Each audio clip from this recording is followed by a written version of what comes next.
ቦንጆur à tous comment allez-vous እንዴት ናችሁ? እኔ ደህና ነኝ። ይሄ ፈረንሳይኛን በአማርኛ ከኔ ጋር የምንማማርበት የዩቲዩብ ቻናሌ ነው። እንኳን ደህና መጣችሁ።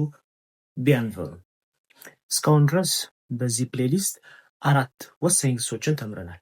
ዛሬ ደግሞ አንድ ግስ ጨምርላችኋለሁ። እሱም ደግሞ ፑቫር ይባላል። ፑቫር አንድ ነገር ስለመቻል ወይም ፈቃድ ስለመጠየቅ ወይም ደግሞ እርዳታን በትህትና ለመጠየቅ የምንጠቀመው ግስ ነው። መጀመሪያ ወደ አረባቡ ወይም ወደ ኮንጁጌሽኑ ማለት ነው። እሺ ዠ ፕ ስትሉ እኔ እችላለሁ ማለት ነው። ቱ ፕ ስትሉ አንተ ትችላለህ ወይም አንቺ ትችያለሽ እያላችሁ ነው። ኢል ፕ ስትሉ እሱ ይችላል ነው።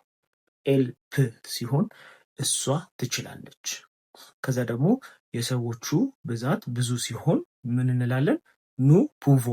ለምሳሌ እኛ እንችላለን ማለት ነው። ከዛ ደግሞ ቡ ፑቬ እናንተ ትችላላችሁ ወይም ደግሞ እርሶ ይችላሉ ማለት ነው።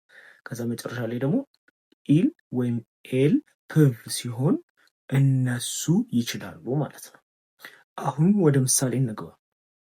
ወደ ምሳሌ ስንገባ መጀመሪያ እኔ ስለመቻሌ መግለጽ ብፈልግ je peux parler français እላለሁ። እኔ ፈረንሳይኛ መናገር እችላለሁ እያልኩኝ ነው። ወይም ደግሞ አንድን ቦታ ፈቃድ ብጠይቅ ምን አይነት ምሳሌ ይሆናል?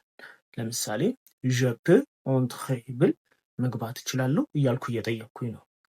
ከዛ ቀጥሎ ደግሞ እርዳታ በትህትና መጠየቅ ብፈልግ ምን እላለሁ? vous pouvez m'aider እላለሁ። ልትረዳኝ ወይ ልታገዘኝ ትችላለህ ብዬ እየጠየቅኩኝ ነው ማለት ነው። ናይስ። ስለዚህ ዛሬ ፑቫርን ተምራችኋል። አሳይመንታችሁ የሚሆነው ኮመንት ላይ ትገቡና የምትችሉትን አንድ ነገር ምን ብላችሁ ጽፋላችሁ? ዠፕ ብላችሁ በፈረንሳይኛ ቃሉን ሰርች አድርጋችሁ ጽፉልኛላችሁ ማለት ነው። በፈረንሳይኛም ቃሉን ባታውቁት በእንግሊዝኛ አድርጋችሁ ዠፕ ብላችሁ ጻፉ። ናይስ። አሁን ይሄ ቪዲዮ በዚህ ተጠናቋል። ቪዲዮ ከተመቻችሁ ላይክ እንዳረሱ።